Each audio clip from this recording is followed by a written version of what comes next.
आदाब दोस्तों, मैं हूं एम ए वाजिद। आप देख रहे हैं पैगाम टीवी।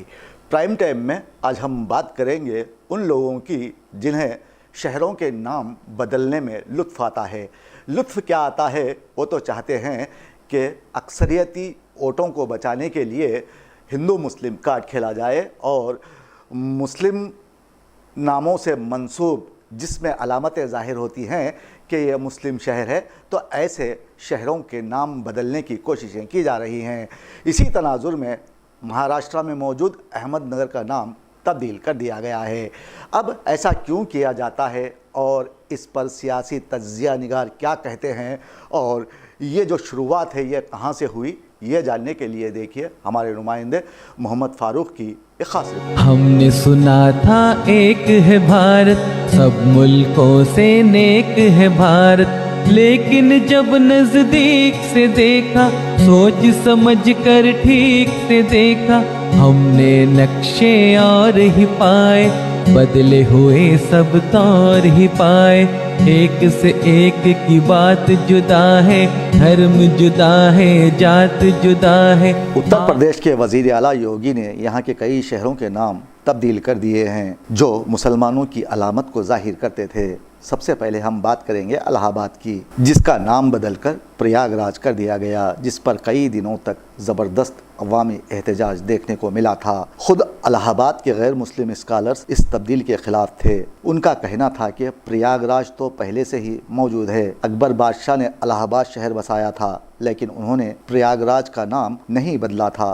प्रयागराज इलाहाबाद से नज़दीक पहले से मौजूद है। बादशाह ने एक अलग से नया शहर बसाकर उसका नाम इलाहाबाद रखा था। फिर धीरे धीरे मुख्तलिफ रियासतों में शहरों के नाम तब्दील किए जाने लगे। जब ये बीमारी महाराष्ट्र तक आ गई तो यहाँ मौजूद औरंगाबाद, उस्मानाबाद के नाम तब्दील कर दिए गए और अब ताज़ा तरीन इत्तला के मुताबिक मरकज़ी वज़ारत दाखिला ने महाराष्ट्र के अहमदनगर का नाम तब्दील करके अहिल्या नगर रखने की मंजूरी दे दी है। रियासती वज़ीर फ़ाइनांस राधा कृष्णा ने इसकी इत्तला देते हुए बताया कि माह मार्च में अहमदनगर का नाम तब्दील करने का फ़ैसला किया गया था। रियासती काबीना में लिए गए इस फैसले से मरकज़ी हुकूमत को वाकिफ़ करवाया गया था। ताहम मरकज़ी हुकूमत ने नाम की तब्दीली को अब हरी झंडी दिखा चुकी है और इस शहर का नाम अहिल्या बाई होलकर के नाम पर अहिल्या नगर रखा गया है, जो 18वीं सदी में इंदौर की हुक्मरान थी। ताहम यहाँ समझने वाली बात यह है कि नामों की तब्दीली से क्या शहरों की तरक्की मुमकिन हो पाएगी? ऐसा सोचना बेवकूफ़ी होगी। अगर हम सच्चाई का दामन थाम कर ऐसी हरकत का जायज़ा लेंगे तो हमें पता चलेगा कि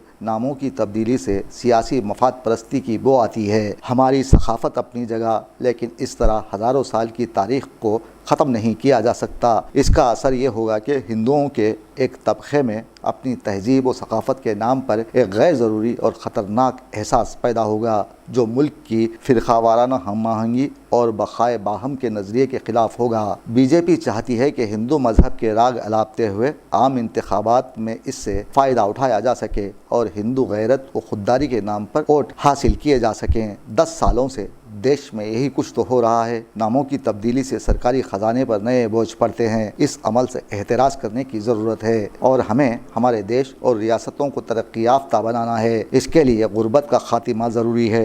किसी शहर का नाम बदल देने से गुर्बत ख़त्म नहीं होगी। हमारे हुक्मरानों को ऐसा करने से क़ब्ल अवामी मफादात पर काम करने और उनकी मुश्किलात को दूर करने की तरफ ध्यान देना चाहिए। यहाँ कहना सिर्फ यही है कि अब शहरों के नामों और नारों से आगे बढ़कर अवामी मुश्किलात को दूर करने का वक्त आ गया है।